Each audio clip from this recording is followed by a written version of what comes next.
Hi, this is Paul. Yesterday I touched briefly on the Jordan Peterson, the main video that was on YouTube. There was also a smaller one that was on Daily Wire exclusive, so I can't share that with you without getting a content strike on YouTube. So if you want to see that video, you'll have to pay some money to Daily Wire, even though I don't know. Daily Wire seems to be having a lot of trouble. But if you listen to the news, all the resignations and people leaving it, we'll see what happens to Daily Wire. It'll be very interesting to see what happens with Peterson and Daily Wire when his contract is up. I don't know when that is, but anyway, there is the smaller video on the Daily Wire exclusive with Jordan Hall. They probably should have been switched, even though that video is smaller. Quite clearly, usually when they record these, they have a limited amount of time, so they spend almost 2 hours on the first video, which didn't go so well. And then the second video, and this is often the case because as you're talking, you get to know each other, the conversation sort of finds its footing, and actually in the second video, they actually got into Jordan Hall a little bit and got into the meta crisis and the poly crisis and all of those things. So I can't play that for you, but I did make a transcript. And so I do want to touch on some of the things that were in that exclusive. So that video starts with Jordan sort of leaning in and paying more attention to Jordan Hall. And Jordan Hall sort of walks through the poly crisis, and Jordan Peterson likens it sort of to a hydra, and then into the meta crisis. And then Jordan Peterson asks him, well, how did you first find John Vervaeke and why did you pay attention to him? And they talked about that a little bit, but then there were some really good nuggets in there that I wish were out on the YouTube section, because those would be really good to dig into, and I think they actually pertain a lot to what we're doing on YouTube. So let's see, where I don't like the two. Come on, one is better. One is better. Okay, oh, I lost it. Okay, so introductory, blah blah blah blah blah. All right. So he's talking about awakening from the meaning crisis that Jordan Hall, along with the rest of us, was sort of watching. And then Jordan Hall says this: it's like the sort of pulsating orb going right there. They're talking about, well, what can you, let's see if he has it there. Okay. I guess it gets you across from going from episodes 3 to episode 50. In the meantime, to kind of fast forward a little bit, one of our first conversations, like maybe even conversation 2, we land on the notion of a meta-psychotechnology. So he was talking about psychotechnologies. And of course, one of the things that John Vervaeke has been really helpful at is sort of giving us a vocabulary to talk about some of these things.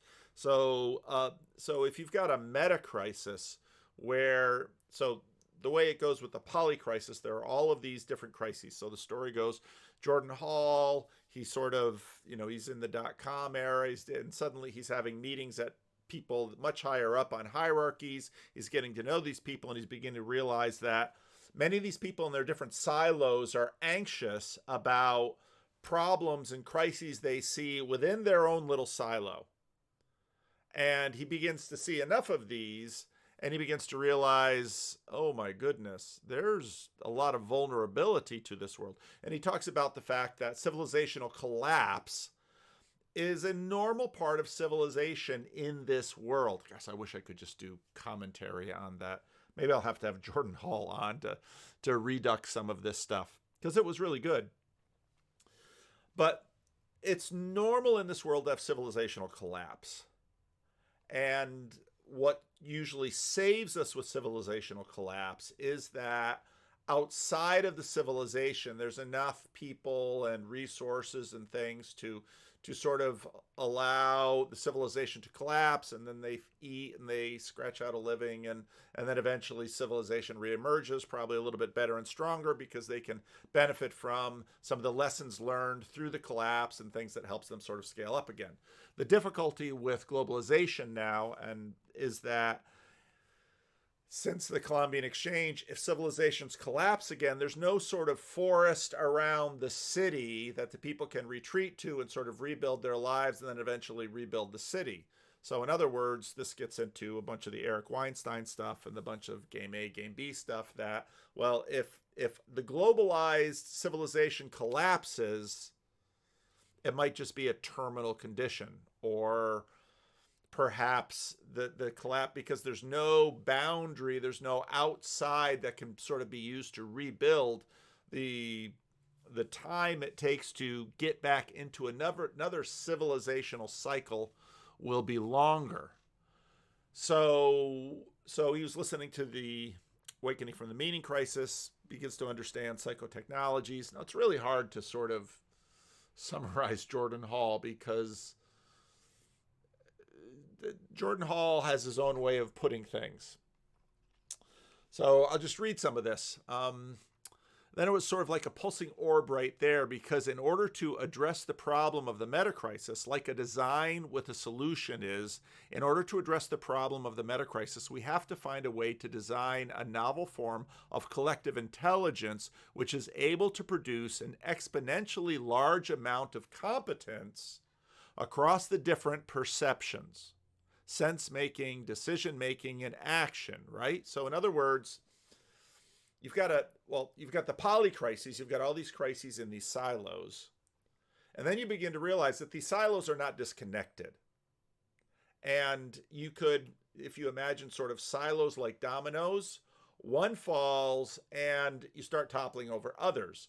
Jordan Peterson introduces the idea of a hydra. And the difficulty with a hydra is, let's say, maybe you leverage something in order to solve a crisis in one silo.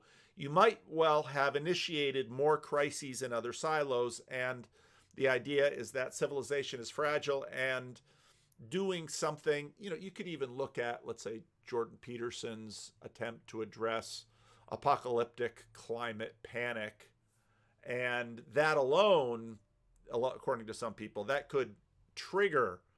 So, okay, well, we're going to do these dramatic things, and we might just destroy the economy, and you begin to realize that healthcare and the economy, and I mean, all these things are wedded together. So maybe in addressing one crisis in one silo, you actually initiate the collapse by virtue of trying to address it.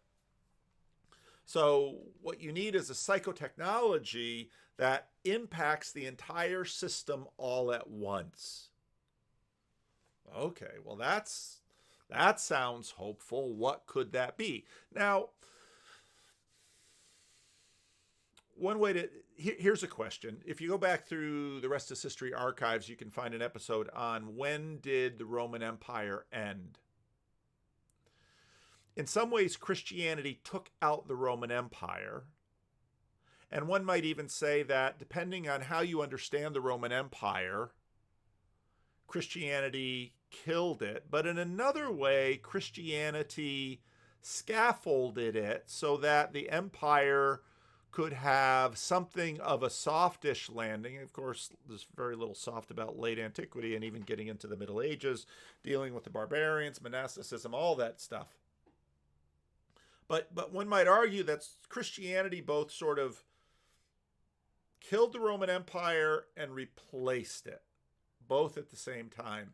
And so if you think of Christianity as a psychotechnology, it could in fact be that Christianity sort of helped avoid what would have been the usual cycle of civilizational collapse. Let's say the Bronze Age collapse, but sort of left little collapse. So you sort of had a reconstruction that sort of goes on. And you can see that, let's say, with respect to Italy. This last summer, I went to Venice, and well, how on earth did Venice get started? And you see that in some ways, the Roman Empire collapses, but things just sort of take different forms in the Italian peninsula, and you wind up with these city-states. And so Venice, you've got the story of Venice and its connection with the empire to the east, the Roman Empire that's maintaining itself out in Constantinople. And that's why if you go to the Plaza San Marcos and you look at that church in Venice, it's like, oh, This is what we would say, this is Byzantine. This is more orthodox iconography, orthodox culture, whereas other things are going on. Rome, of course, remains a ruin for a very long time. Some of the other cities, Florence is having its revival. Interesting things are going on in the Kingdom of Sicily and then down in the Kingdom of Naples. So you're getting a collapse, but you don't have a full collapse, and sort of Christianity buffers it. And so the idea behind this is, what if you had a meta-psychotechnology to address the meta crisis? And so Jordan Hall was sort of getting inklings of that from listening to John Vervaeke, as John Vervaeke is sort of giving this language. And then Jordan says something really key. Hospitality, as it turns out, is a big piece of that. Now, John introduced to me, at least, I don't know if he came with the concept of psychotechnologies, being able then to generalize across the entire category of psychotechnologies. And then we start talking about what is sort of a compact set of psychotechnologies, sort of compact, complete set that produces new forms of collective intelligence.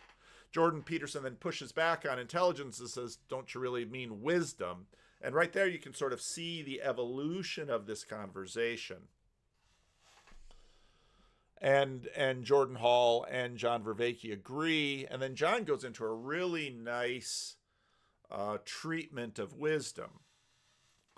I think there's a continuance between intelligence, this is John Vervaeke, is your capacity to be a general problem solver. I think rationality in the sense of reasonable, not the sense of logical, but rationality in the sense of being reasonable, is the capacity to deal with the self-deception that emerges while you're using your general intelligence. I think that's the key of a reasonable person. And then Jordan Peterson. Again, Jordan was, this is how Jordan gets sometimes. He's a little excited, and so he's jumping in a little early. It's I like him to slow down and let people finish their sentences. Do you mean humility? And then John Vervaeke responds, I think humility is a virtue, and I think what a wise person does, I think there's an interpretation of the Socratic point that each virtue is the appropriate way to be wise in that specific situation. So kindness is a way of being wise in this situation. Courage is a way of being wise in that situation. I think that a wise person, I think what the wise person does is not only overcome self-deception, but cultivates virtues that get them to be able to, in this horribly complex mess, step aside from self-deception and also zero in on what's relevantly real and comport my consciousness and my identity so that I can take the proper role in that situation. Now let's take that. So we talk about collective cognition. Let's talk about collective wisdom. So you don't just want to you have the wise person.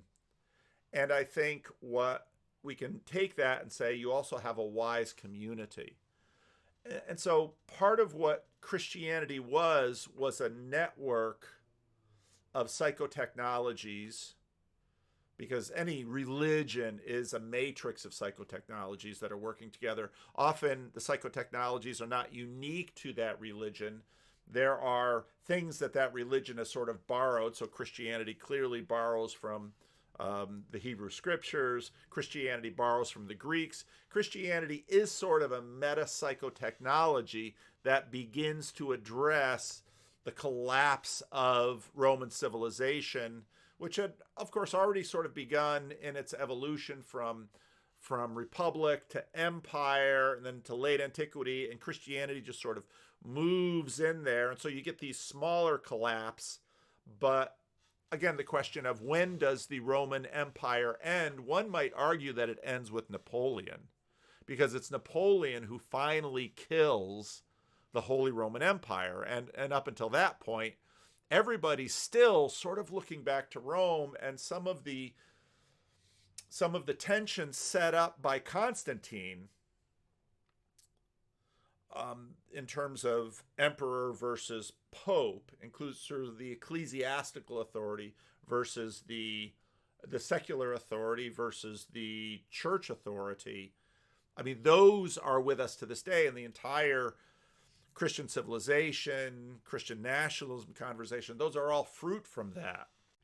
So you sort of have a bucket question here because, are we still in Roman civilization? Are we part of that narrative? And so where you have sometimes these enormous monumental collapses, part of what we've seen even since the Columbian Exchange are smaller collapses. You had the collapse of the British Empire, the collapse of the French Empire, the collapse of the German Empire, and there'll someday be the collapse of the American Empire. But of course, with each collapse and sort of refitting, the American Empire is a different evolution of empire, partly because I think of the separation of church and state, and partly because of some of the particular dynamics of Protestantism. So then they go on some more rabbit trails of LLMs and some of those kind of things. And that was a good discussion too. On the whole, the Daily Wire exclusive conversation was a lot better than the other conversation, even though there were golden nuggets in the other conversation. Well, eventually they sort of move back to this question of a meta-psychotechnology, hospitality, and then they get into ARC, because Jordan basically says, well, ARC is sort of I should just be able to find it. Well, before we get into ARC and that part of the conversation, a little bit later, too, when Jordan sort of walks through some examples and illustrations of things, part of when he talked about hospitality, I thought of in terms of sort of this emergent community that we have in the TLC. Hospitality is something that Christian Baxter, for example, sort of really focused in on. Because to go all the way back to the first Jordan Peterson Genesis lecture, when he's basically talking about religion, and I think this is especially true of sort of emergent things, we practice things first, and then later we can sort of articulate what we practice. And I think that's been true in the corner, because we sort of pick up these games that we play, and we act things out. And when we act things out and we're getting sort of kind of the results that we want, even if we can't articulate what it is exactly that we want, we like that. Now, so David Busatil, I mentioned in the video yesterday that did I check the sound levels? Sorry, sound levels were a little low for the first part of this video. They're better now. How horrible to change that in the middle of the video. Hopefully they're not too low, but here we go. Especially now that I'm going to just play another video. I mentioned the parts thing. And again, sometimes I get pushback on when I take these clips from live streams. Because, they go to this channel,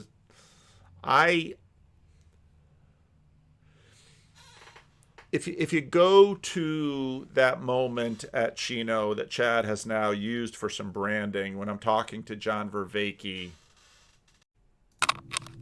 in that sense, that's where I see this little corner coming to meet this moment. Oh, I hadn't thought about that. Because So just let me make sure sorry for interrupting, I just want to get it.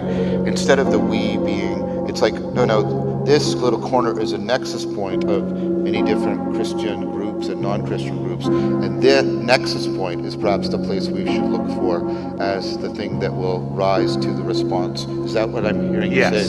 That's really good, Paul.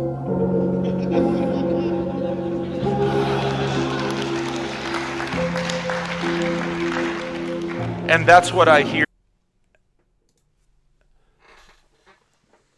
In some ways, when I heard Jordan Hall say hospitality, I thought, oh. Because a while ago, Rod Hare was like, what are you doing? And I'm like, I don't know what I'm doing. I'm just doing it. I'm running through my program. I've been thinking recently in the ability to see my wife will do things, and now I use this expression, which is run program, which is like one time she wanted to make this salad, and like it was a Greek salad, but she wanted to throw avocado in it for some reason because we had some that was going bad. And I made the salad completely, but didn't include the reason why we made it, which was to use the avocado. And she's like, but I said that's why. And I said, no. I just ran the Greek salad program. So I just turned it on. And then as soon as I run that program, and like we've had these conversations, because so much of your day is actually choosing which programs to run. And as soon as you hit play on those programs, then it just goes through. And that's when I stop thinking. That's when I plug the earbuds in and I can do whatever. Yeah. I can do some of my work, my day job, while I'm listening to however many complicated podcasts. Yeah. That's completely fine when I'm running the program of my work. Yeah. But then sometimes I have to hit pause and actually focus, and then I can see things. No, and that's a perfect illustration of Peterson will talk about this, Jordan, when he's talking about how we build in neural networking. And it's the same thing as subsidiary focal integration. It's what Polanyi's talking about, is you pay attention when you're learning a new skill.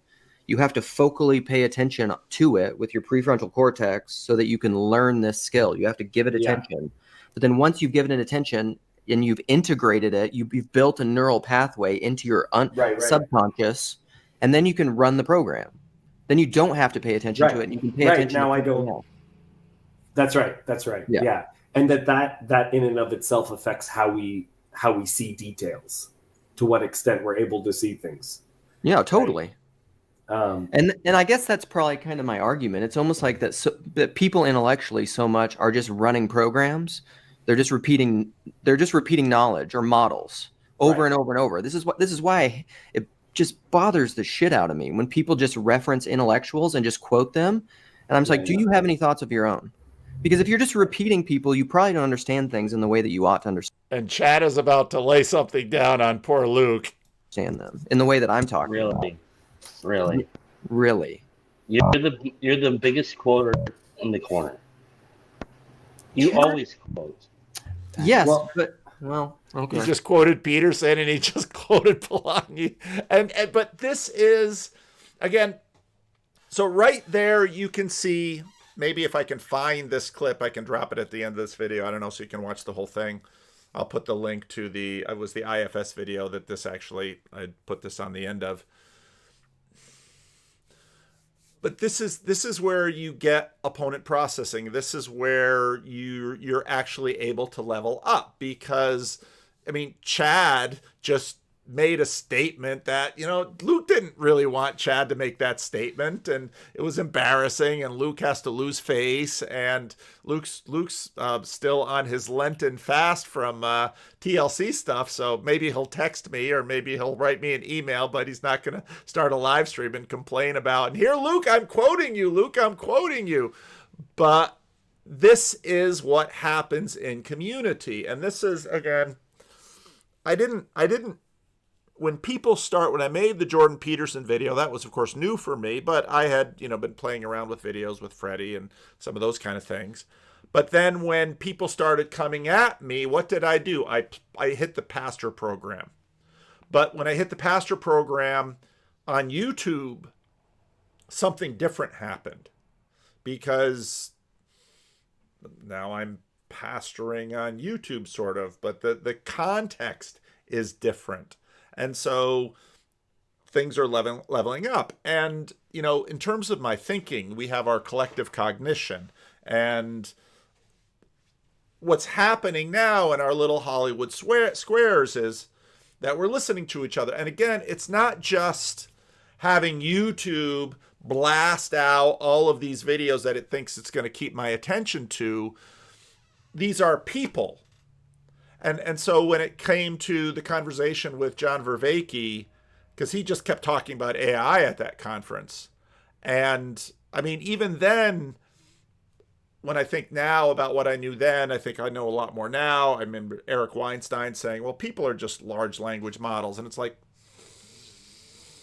So that was part of what they talked about with Jordan Hall and Jordan Peterson and John Vervaeke in there. And I still want to see the conversation between Jordan Peterson, Jonathan Peugeot, and Jordan Hall and John Vervaeke on LLMs, because they sort of had some of it there because people are talking about it. But it's one thing to sort of have all of these standalone videos out there. It's another thing when we break the fourth wall and we start having relationships. And so when Chad basically tags poor Luke at this moment, well, Luke, he could have his feelings hurt and he could go away and sulk and I'm never going to talk to Chad on the internet again.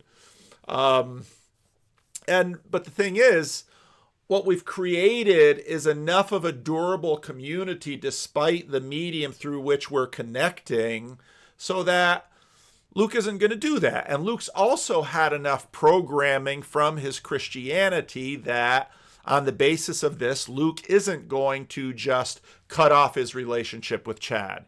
One of the things that Luke really prizes is a degree of durability with respect to criticism. But again, these are all this wisdom, all these things that sort of the community is built up. And that's, dependent on Christian communities and church communities. And all of this stuff is sort of rising up. And it's part of the reason why when we talk about, let's say, the difference between Christian YouTube, as we call it, which tends to be policing boundaries, attempting to own enemies with takedown videos, tribal conflict. What we've been trying to do in this little corner is a lot more hospitality.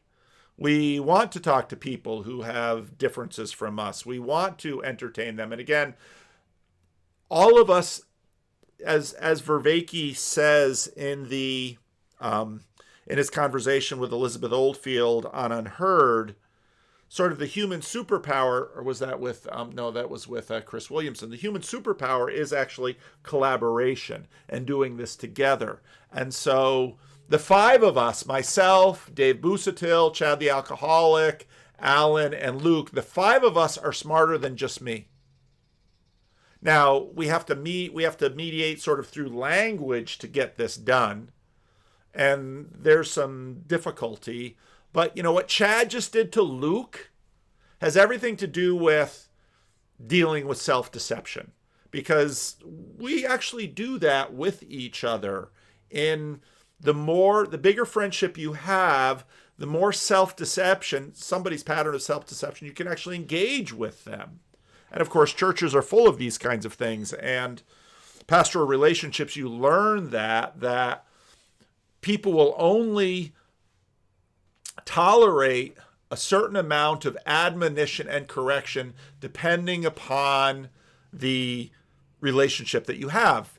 John Vervaeke left a comment in the video yesterday where I said, there's sort of a sin against hospitality that happened in that video. And I'm sure that sin didn't happen in the whole, because I've met with Jordan Peterson. Jordan Peterson is very hospitable. John Vervaeke is very hospitable. And so I'm sure they welcomed Jordan Hall warmly, but just in the tiny frame of that video, there was a sin of hospitality. Well, what does it take to deal with that? It deals with sufficient relational integrity and durability so that admonition and correction can happen. And the truth is, in churches, you learn this all the time. And in many ways, the strength of the church is the degree to which you can disagree with each other and challenge each other in a healthy way so that dialogos can actually happen. And you can see that in the fact that Jordan Hall and John Vervaeke have developed a durable relationship. They love each other, they like each other, they are productive together, and that's the kind of thing, and hospitality is so key to that. A number of years ago,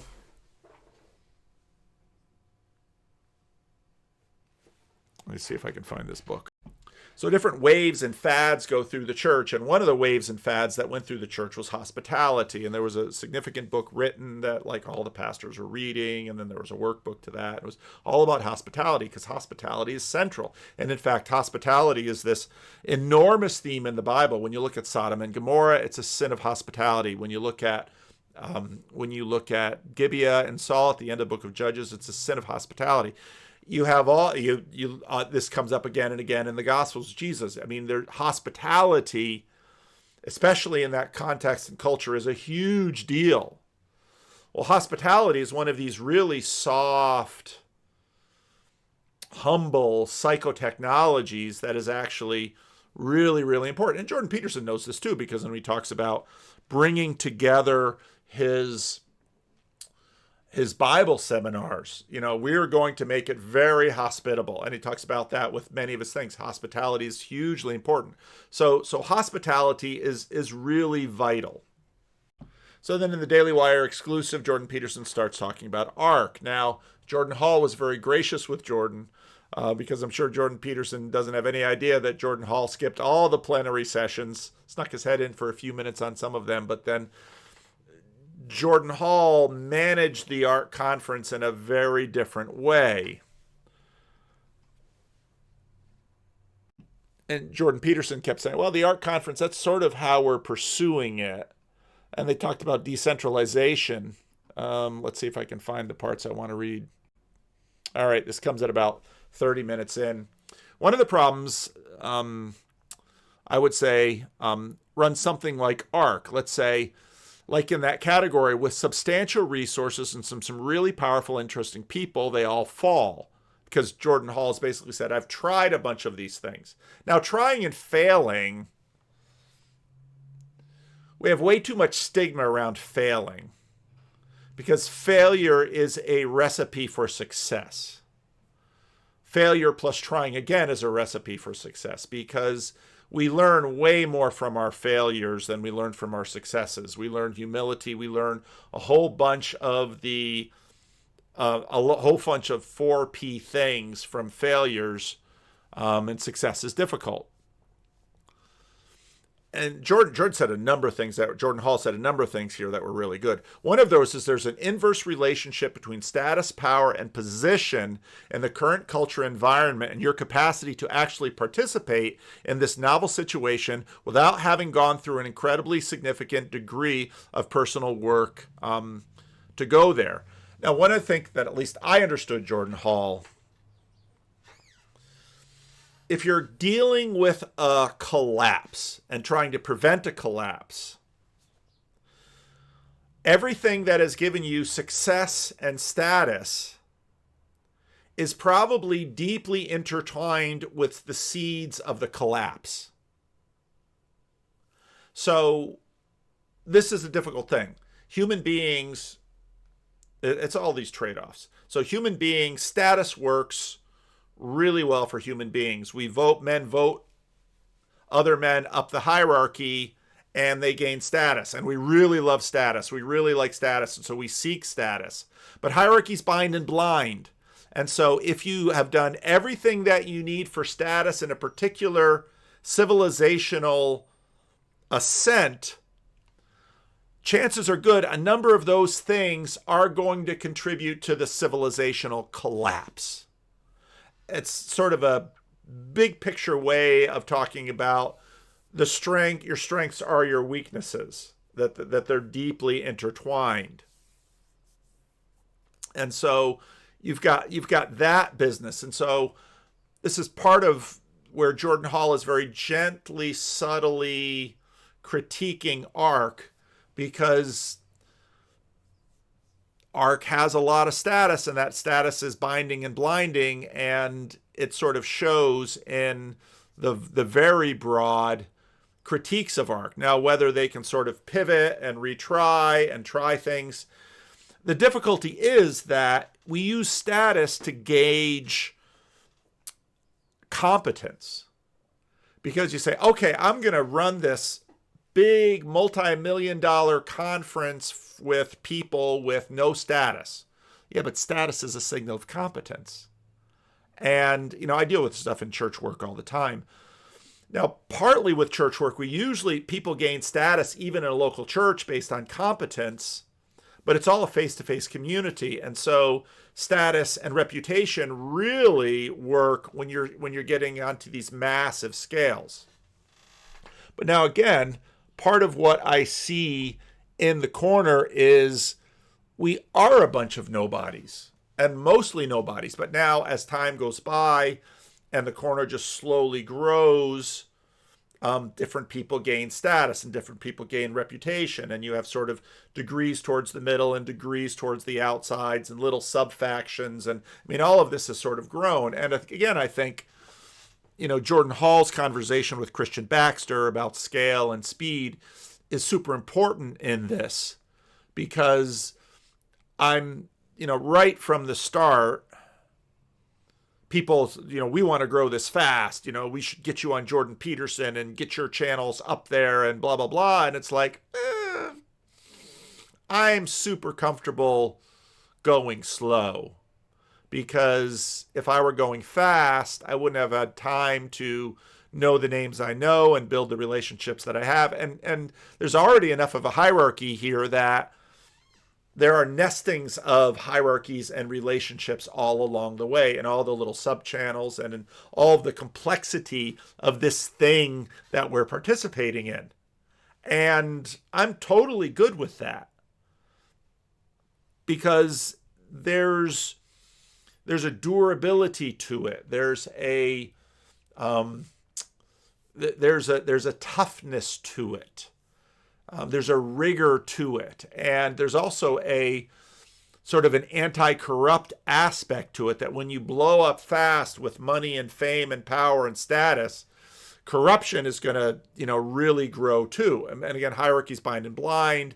And so Jordan Hall's point about, if you're just leveling up with status and all of these things, you're super connected into the elements that are going to collapse, because it's all part of the same system. I think that's how I understand him.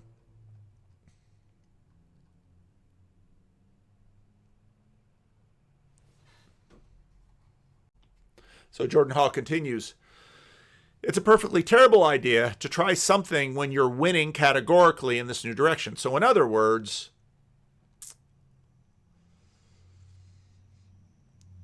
if you go back to my conversation with Redeemed Zoomer,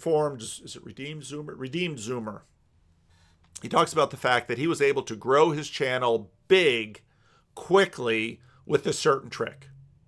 And he did this trick, and he did this trick, and he did this trick, and it grew. But then other people sort of copied his trick, and then his channel sort of slowed down, and odds are now that trick won't work again.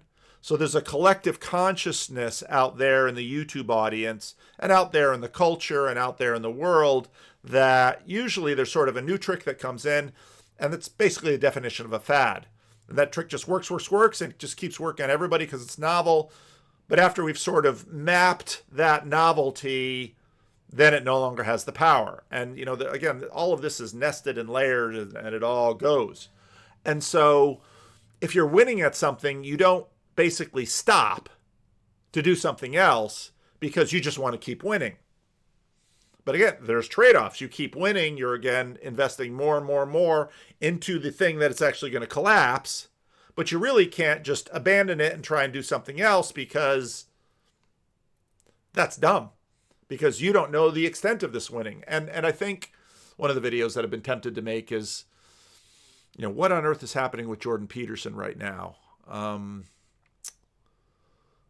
There are seasons in life, and I think Jordan Peterson sort of reached the end of a winning cycle, and he's been trying to adapt a Bible thing into that winning cycle, because partly, you could see that whenever you talk about the religious stuff or the Bible stuff, well, that was really the engine. The politics came in, but the Bible, that was really the meat of it. And so now he's just constantly going to the Bible, but he hasn't figured out the new him.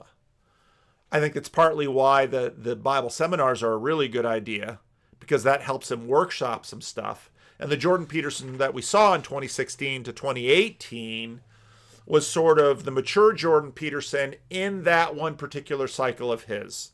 The clinician, the school teacher, the school teacher, the university professor. I mean, that Jordan Peterson was sort of matured. And so he got the man in the moment found himself. He got his big lift then. Of course, he's been still growing, but I think part of what we're seeing in Jordan now is he's of course, he's not a civilization, but there's sort of a reset. And the question is, will he have another arc? And that's completely normal. I've made the point before that by the 1950s, a lot of people thought that C.S. Lewis had his arc. And the truth is that C.S. Lewis has a much larger arc now than he ever had when he was alive, which was an answer to prayer for him, because he didn't want to be too famous, because Lewis understood, I think, probably some of his early brushes with fame, that hierarchies bind and blind, and if you get real famous, it's a real pain in the ass. I mean, Jordan Peterson can't go to the supermarket. Jordan Peterson has to have bodyguards. Jordan Peterson has all of these things. It's a real pain in the ass. You don't want to be too famous. You want to be, again, it's an optimization thing. You want to be famous enough to afford the opportunities that you want, and the opportunities that will help you to continue to grow in your curve, but you don't want to become too famous that suddenly you're going to get collapsing dynamics, and then you're going to hit like these moments when, well, your popularity and your growth that just plateau. That's just totally normal. Happens to YouTube channels, and a lot of people, especially if they grew fast and they sort of got filled with the fame, they can't take the collapse, and their collapse is enormous, and they wind up getting stuck with drugs, and it's the whole child star thing. We probably should make child stars illegal because it's just so damaging to people. That's not a serious thing, but you understand the point. So you have these dynamics, and so then Jordan Hall goes into it that, well, so you get a domain specialist who's very smart, but their actual capacity to have humility to be able to really surrender all the way into these higher levels hasn't been cultivated adequately.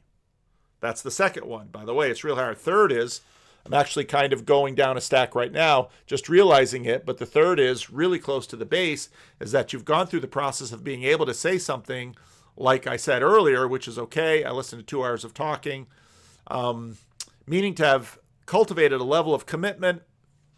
I'm going to leave that. I'll just focus on some of the earlier ones.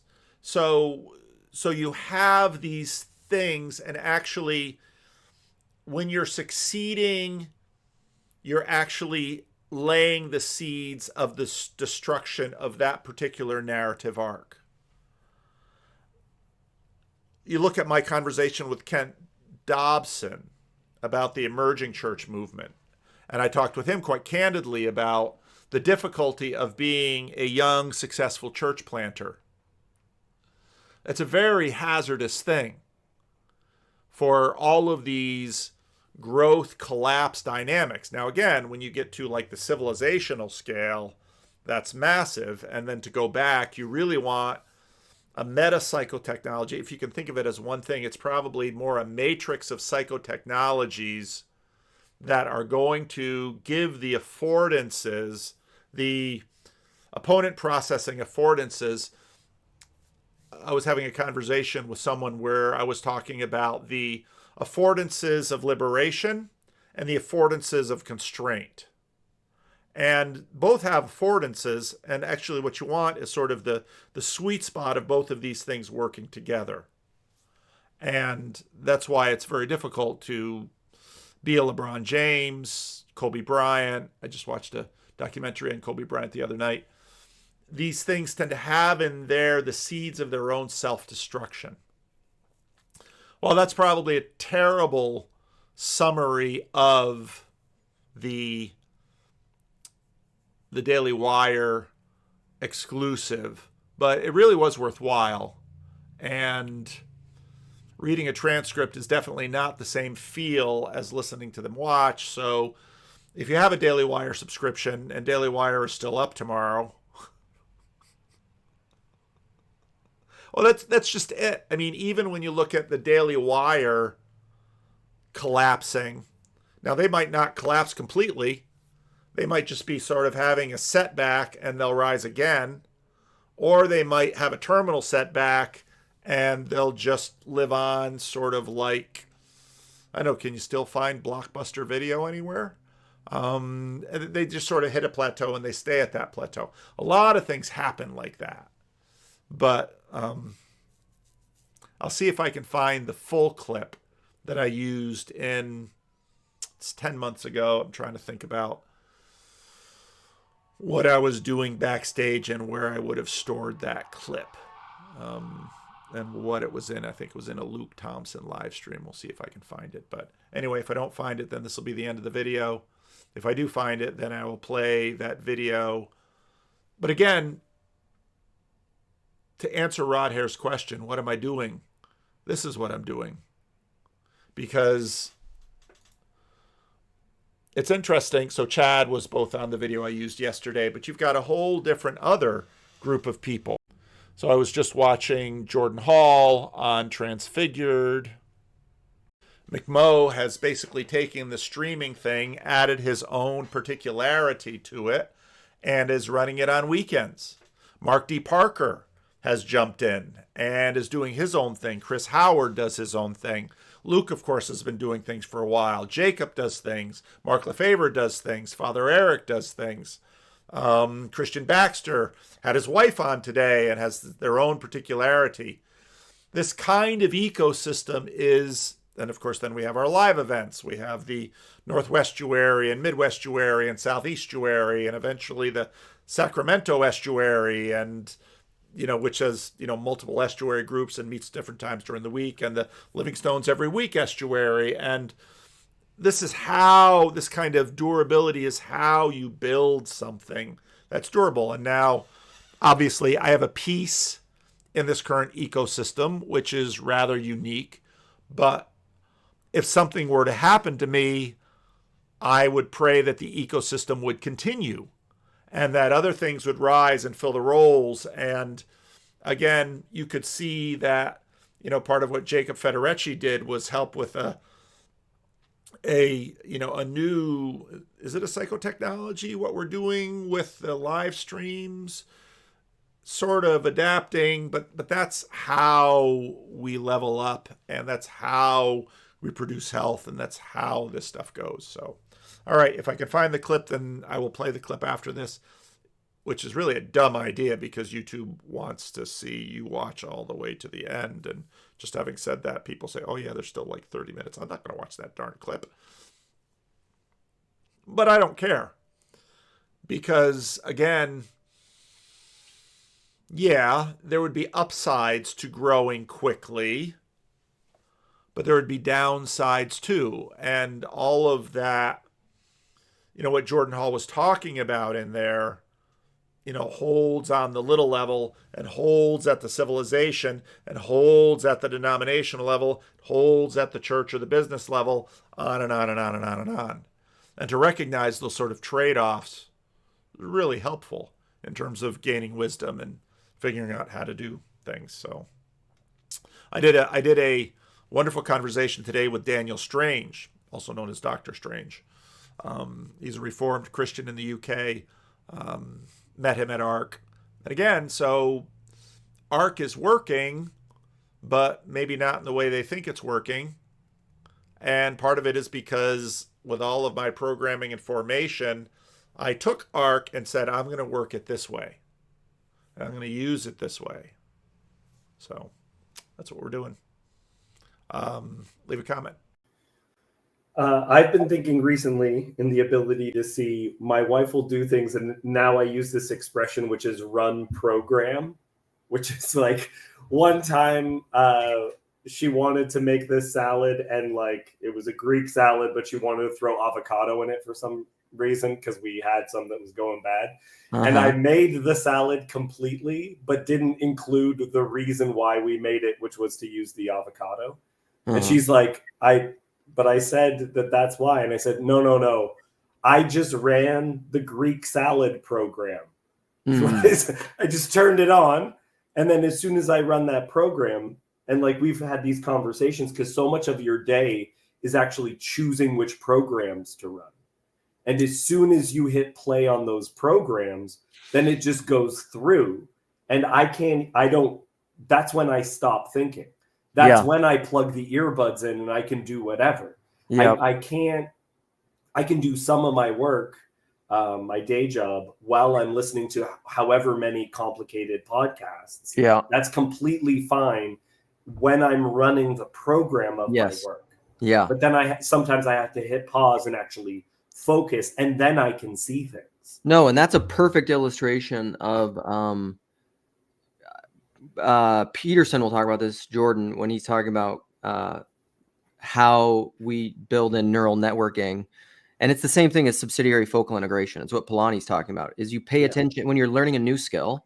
You have to focally pay attention to it with your prefrontal cortex so that you can learn this skill. You have to give it attention. But then once you've given it attention and you've integrated it, you've built a neural pathway into your subconscious, and then you can run the program. Then you don't have to pay attention to it, and you can pay attention now to I don't. else. That's right. Yeah. And that in and of itself affects how we see details, to what extent we're able to see things. Yeah, totally. Right? And I guess that's probably kind of my argument. It's almost like that people intellectually so much are just running programs. They're just repeating knowledge or models over and over and over. This is why it just bothers the shit out of me when people just reference intellectuals and just quote them. And I'm just like, do you have any thoughts of your own? Because if you're just repeating people, you probably don't understand things in the way that you ought to understand them, in the way that I'm talking about. Really. You're the biggest quoter in the corner. You always quote. Yes, okay. Well, let's see how this goes. Is like we have these conversations about possession as like an entirely negative thing. But I think that when you include the notion of the Holy Spirit and everything else, that possession is actually like a regular part of life. That it's like I become possessed when I clean my house, right? I become focused and I just do the one thing while not doing the other thing. And it's like you have to take these breaks to make decisions as to what you're letting in, because most of our lives necessarily cannot be always like noticing everything all the time. No. I have to, run. I mean, even because I've had this conversation to some extent with my wife, I'm right now in this conversation running the program of the conversations about running programs I've had twice before. Yeah. Right? Like right now I'm doing it and being pulled out of it because I'm realizing that even this conversation is a program. Yeah, completely. And that's like what Peugeot, we've mentioned that a ton about Peugeot is, Paul will talk about that. When he first started listening to Peugeot, he couldn't make sense of what he was talking about at all. But then he got used to it. He habituated himself to it. He focused on it, repeated it, and it was initiated into it. And then he could understand what he was talking about. Yeah. And I just, when we got onto this topic, wanted to jump in because I totally agree. It was funny. Sunday, I talking to a friend from church about everything I did, and went to church, served, did all this stuff, went home, packed for a trip, went back out with friends, and and he's like, wow, it's cool that you did all that. That's awesome that you were able to get all that done. And it was funny because I was like, yeah, but that's just the meta program of being part of this community of they're making it easy. And there's even sub programs of I learned, I got a city bike membership, which is you can rent a bike. And that means instead of a 20-minute bus ride to my friend's house, it's actually a 7-minute bike ride. But I didn't make city bike. I didn't there's this whole little world and all these things integrate together that are, some person who works for the city made this program. So all these different meta programs that that aren't even at my level, I'm not at the substrate to affect those. It's the church community and the pastor and the city planner and the people who designed New York City 200 years ago. They're all coming together to make it so that these things can get accomplished. But growing up, there's so much of this, at least in suburban America that I experienced, there's so much you're doing it. You need to study, you need to do these things. And it's yeah, that's not how humans work. You can't just be run program 90-hour work week, run program, get a perfect score on SAT. It's like, that's not the correct level of analysis. And the program itself does not evaluate whether or not the program is a good program. Yeah. Right. And that became a big conversation I've had with my wife, because I don't know what needs to be cleaned in the house. So when I clean the house, I have to consult my wife like, what is important right now? Because when we first got married, she says something was important, and that just became the only thing I did when I was cleaning the house. And she's like, no, this also needs to be done. I'm like, yes, but what level of importance is that? Yeah. I can run them. Yeah, go ahead. Oh, sorry. And if you have company coming over, that changes the hierarchy. If you, if you do this, if you start, using one part of the house more, that changes all this. And, why are you using that part of the house more? And, so there's all these levels of, at which you need to like offload that decision-making process, because it becomes too complicated, because cleaning your house is actually like connected to every other part of your life. Sorry to cut you off. Continue, David. No. That's big. I completely agree. Hezi just disappeared. I was going to see what he had to say. What up, buddy? I gotta get gas. I'm just going to jump back on. Okay.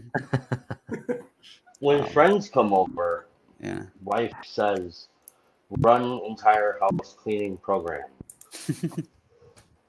And then I fail. Well, for my wife, I can tell when she's especially stressed, because inappropriate programs begin to be run. So we have to go and she starts cleaning something. And I'm like, uh-oh, that program shouldn't be played right now.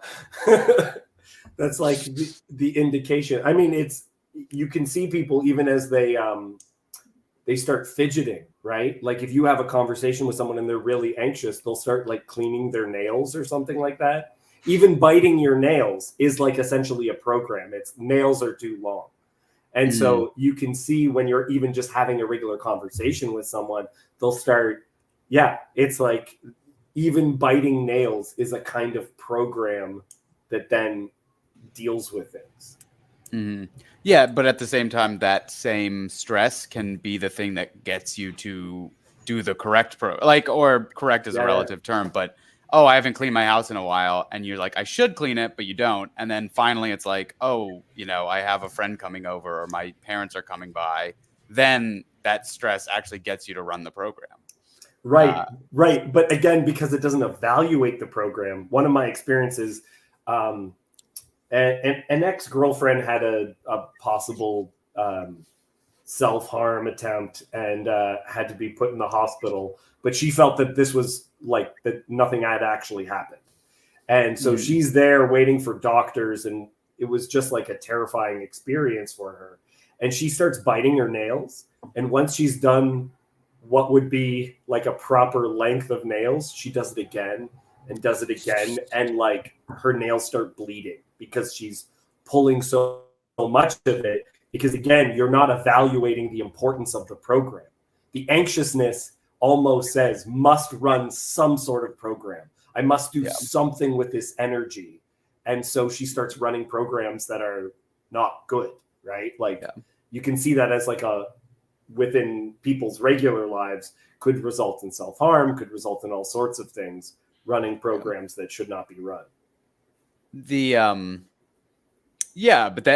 Exactly. But this, I think, gives you such an opportunity to appreciate people in the way Christ wants us to see people, because you realize that they are like the managers of these programs, and that is actually the meta skill that's actually important, of like just having a 180 IQ, having these things. Like that person could go off and become, do the thing that invents the bomb that kills everybody, the AI that actually program. You think like, 180 IQ, like how many computations per second are they doing? Like, that must be good. This computer does more computations a second than this other computer. Okay, I want to make a quick point, and then Hezi, when he's done pumping his gas can make a point. So Chad keeps saying we're people, not computers, not programs.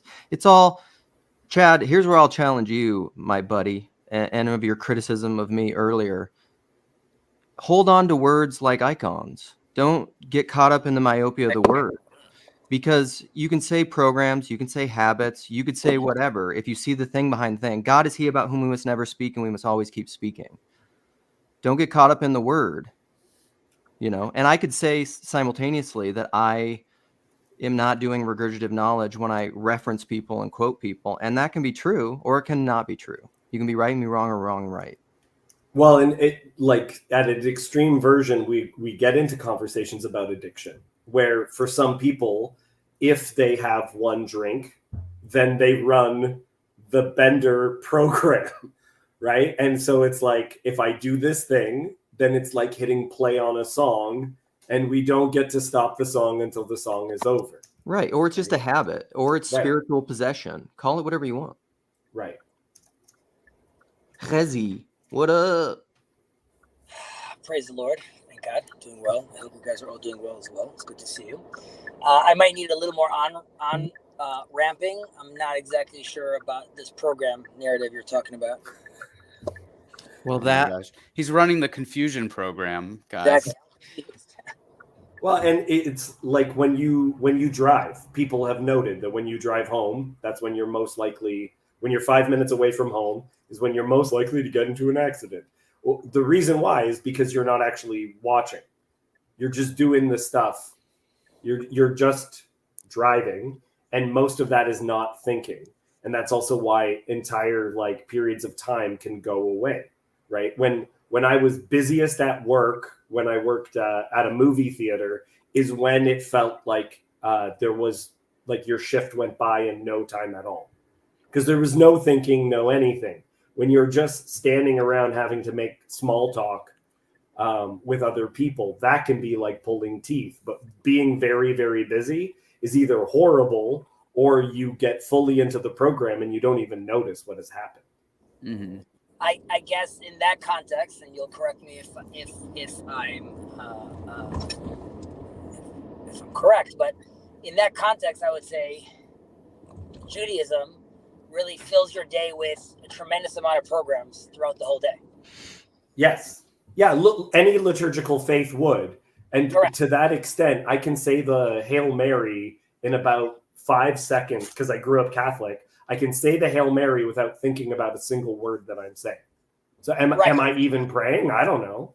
So that's a great point. Something I mentioned to Jacob in the past, which is when I pray on, like when I'm in synagogue on Saturday, I pray with an English prayer book. And the reason I do this is because my program, so to speak, goes on automatic the second I open up the prayer book. Right. And I could be thinking to myself, Chazi, today you're taking your time and you're going to think and you're going to focus. By the time that thought is done, I already finished the prayer. Right. And I told myself like I'm going to do it. So the English, I mean, I read English as well, but like it's not as natural to me. So that sort of slows me down, right? So I'm trying to like do that to my programming to make sure that it stays fresh and I could interact with it. However, generally speaking, again, from the second you wake up, your whole as a Jewish person, just with regards to like all the different aspects of how Jewish law affects your life, it's really, like I've always mentioned in the past, from putting on your shoes, right? So it is the day itself goes automatically into your program, and very much, I mean, obviously this seeps into your morality and ethics, right? So the way I'm going to engage with the world, or the way I'm going to even read the news, first goes through that filter of my religious program. Right. Sorry. What's up, Alan? Hey, Ezzy. With that, there's sort of, in my mind, two sides. There's like run program, but there's also the like getting behind it or updating the program. What would you say is like the other side of the coin of like, I'm going to do X, Y, and Z, like I'll just run the program versus like I need to sit back and like consciously think about the programs that are running? So I have a point on that I think is really interesting, because it's like when I heard Rogan talk about martial arts, and he would say that very often the hardest people to train in martial arts are the people who have a fair degree of experience but have learned something incorrectly, because they have a really, really hard time unlearning the habit or the pattern or the program or whatever word you want to use. And that's the criticism of religious people, right? Yeah. Like the notion Exactly of being the same closed-minded and everything else is, well, Yes. everything's going to be in this thing. And so, I mean, maybe TLC is actually like MMA, is like, all right, throw everyone into the ring together and let's see if Kung Fu actually works. Uh-oh, it doesn't, right? It works fine as long as everyone is doing Kung Fu, but as soon as you have someone doing jujitsu, it's terrible, right? Like that no longer does anything. Yeah. But at the same time, Peugeot talked about this same idea. And Hezi, I do want to get your answer to that question. But Peugeot talked about in one of his podcasts about ritual fighting. And the reason you get ritual fighting is because you don't actually kill everybody. That like if wolves like submit and roll over and then one pretends to bite the other's neck, not everyone has to die every time there's a beautiful she-wolf, well, for whatever they're fighting over. Right. So, but then it becomes dance. Then it becomes dance if it's all ritual. Well, it's interesting because it's like, do you want everything to become total war? Do you want like the MMA fight to be like, okay, well, this MMA fight is going to occur all across the US. There's no boundaries. All across the world, you can use any weapons you want. You can, and everyone's involved. And like at the end, when everyone's dead but one person, we'll have the ultimate fighting champion. The Highlander. Yeah, we'll have like even the UFC needs rules and and I totally get your point about like we could say that like UFC is more of a pure understanding of the god of combat. But that there's multiple of these spirits that need to be balanced, and that something like Kung Fu is more of like this god that's been integrated into culture and ritual and dance and entertainment. I guess UFC obviously is an entertainment, but yeah, but like all of them apply. You can't just have total war of like, okay, well, this guy sewed a gun to his hand, so that's part of his body, so he gets to use the gun in the UFC fight. That's the rules. He surgically had it attached, so that's part of it. You eventually have to say, no, you can't just surgically change your arm for a gun, and then you're the greatest UFC fighter of all time. You could just identify as always winning. Yeah. Alan, to your question, I think this also relates to sort of like the meta modern conversation. Sorry, Chad, if I'm mentioning that again. Which is, and at the time, Mr. Brendan mentioned about toggling. So here too, the reason the program needs to get like, there's me living the program, and then like you said, me getting behind the program. That only happens once there's a glitch, so to speak. Right, so I always talk about how Judaism is like a great operating system, but after 2,000 years, like the iOS needs to be updated, getting behind sort of that program. And you, again, I and this is something I was talking about with Tunji, also in this little space. I feel personally, and I you guys could illuminate for me how it is in Christianity, but I feel that in Judaism, there are many different systems that I could decide to upload based on the scenario I'm in. So I was having a conversation with my grandfather, and it was a very rationalist conversation we were having, very Maimonides. And then I sort of whipped out this like mystical interpretation. And my grandfather was like, what are you talking about? Like, where is this from? And I said, like, Grandpa, like right now I'm engaging with you the way you like to engage, like from this rationalist perspective. But I have a whole nother system I could run, which allows me to like now avoid this problem that you just presented me. And I could just switch into that system.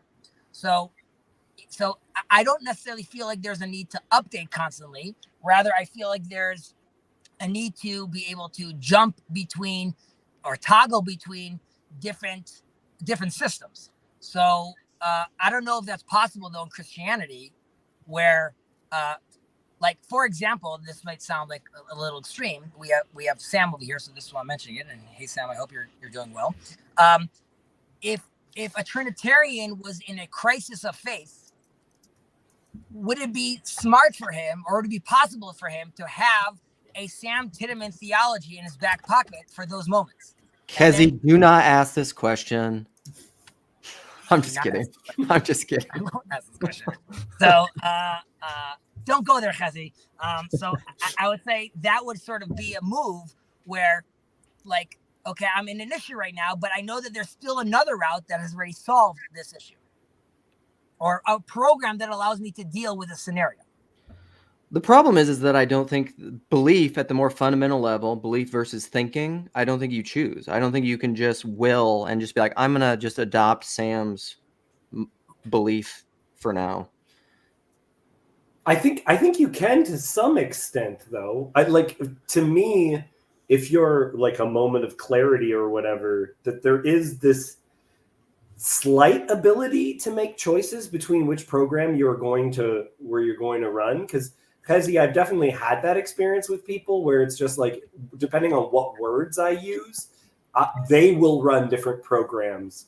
And so I can make you make a decision as to how offensive something is going to be. And I just select which words. And by selecting those words, I'm deciding which program even they are running, right? If I use specific words, they're going to go, what? Or they're going to say, oh, he wants me to know he's smart and we're supposed to run a smart program or something like that.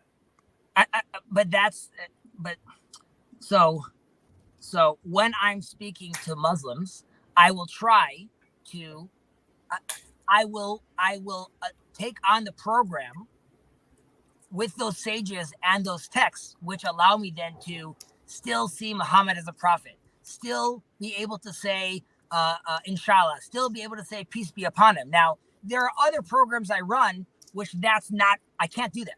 They're not interested in that sort of mindset. And I could say when I'm walking with my son to synagogue right now, that program doesn't be running because it's not relevant. However, when I'm dealing with a Muslim right now, that's instead of stuttering or being like, error, I don't know what to do right now. The attitude would be, okay, this is when I turn on program Judaism Muslim 2.0. That gives me the options right now to converse, talk, and see. And then based on where that discussion goes, it's also sort of by your fruits, you'll know them. If it proves to be fruitful, then there's something there in a certain sense, right? If I'm now talking across the globe with all the Arab imams, then you'd be like, oh, maybe it was a right move to pull that programming on. Because if I kept on, if I decide to just use the program that sees Muhammad as an infidel, then that's one way of peace. We could do that. Okay. So I want to hear what Sam has. I was going to bring up Jordan Peterson's free will argument because I think that's pertinent to this. Is like in the moment of a decision of an action, there actually isn't free will, which I think Jordan Peterson illustrates very well. But anyhow, Sam, we can maybe go there. I think that a lot of Christians don't like having multiple programs or would view that with suspicion. I think that in my experience, especially among like evangelical Protestants, they like having kind of one answer and one operating system that's supposed to be able to do everything. And sort of that operating system is like flat. Like you were talking about, I can talk as a materialist or I can talk in like a mystical level. And I think that a lot of Protestants don't like multi-levels. Some of that has to do with the Catholic Church using a lot of allegorical interpretation to back up the things that the Protestants didn't like about the Catholic Church. And so that sort of left a bad taste for allegorical or mystical interpretation in Protestantism's mouth. Because it's like, you can use that stuff to defend anything because the Catholics used it to defend anything. But I like what you're saying, Hezi. I think that I think Thomas Jefferson said something like, the sign of intelligence is a person who can hold multiple competing beliefs in their head without deciding between them, or something along those lines. So isn't that, and Luke and then come in, but I mean, a rabbi that I mention often, his name is Rabbi Cook. He spoke about, and this is a very rough paraphrasing over here, but how fortunate are we that God has gifted his divine spark to multiple nations, basically, so we could all sort of learn from each other, right? So now that is I could still feel unique as a Jew while maintaining that program, which recognizes the uniqueness of other people as well. And I would say for Christians, and this is part of like the deconstruction, or let's say part of TLC conversation is, and why I think this space is so great, is by hook or by crook, you are being exposed to different programs. So whether you want to or not, I believe someone that, like, people have heard too much of Sam Tiedemann to be, and they know that he's not a lunatic. So that's a problem. That's like a tension for people, because they have to realize now this is, I might disagree with it, but I can't ignore it. And I would argue that at moments of doubt, that program starts seeping in. Mm-hmm. Vanderklay has admitted as such that occasionally the Sam Tiedemann program starts running when he's reading a certain verse or something like that. Right. Well, see, this is where, to my point though, earlier, what I was saying at the beginning monologue, that's all within your, what I would call the egoic intellect, or your analytical thinking. So anytime you're doing that consciously, you're thinking about things and it's a left brain mode, and there's a deeper, more fundamental thing, which is where belief is operative, which is what Jordan Peterson's on all the time, which is where the right brain is the master. You can't will it. But you can choose to run that program. Peterson is a great example because he's done the lectures that he's done so many times that someone will ask him a question and he'll just be like, run program related to whatever psychologist or whatever idea he recently came across. And then he'll almost use identical words, right? Yeah. He'll just start saying stuff. And it's just like, I know right now he's not actually individually thinking about each sentence because I've heard him say identical sentences in a row before. That's not to say he's not thoughtful or that he's not interested, and sometimes you can even catch people where they will contradict themselves because they haven't figured out a way. Sometimes the programs do contradict each other. And I do think that some of our growth is supposed to be, okay, how do I include this into some of my thinking? How do I make this not merely I can switch from one to the other and contradict myself, which there's some level of maturity from that. But there's another level, which is, can I make these things actually somehow not contradict each other? Is there a way of incorporating these ideas, or do they just tear themselves apart? Midwestuary 2025, August 22nd through the 24th. In Elmhurst, Illinois. A weekend you won't want to miss, with special guests Cale Zeldin, Paul Vanderklay, Rod Dreher, Elizabeth Oldfield, John Vervaeke, and Jonathan Pajot. Midwestuary 2025, the Fellowship of the Spirit. Stay tuned for more details. Visit us at midwestuary.com for ongoing updates.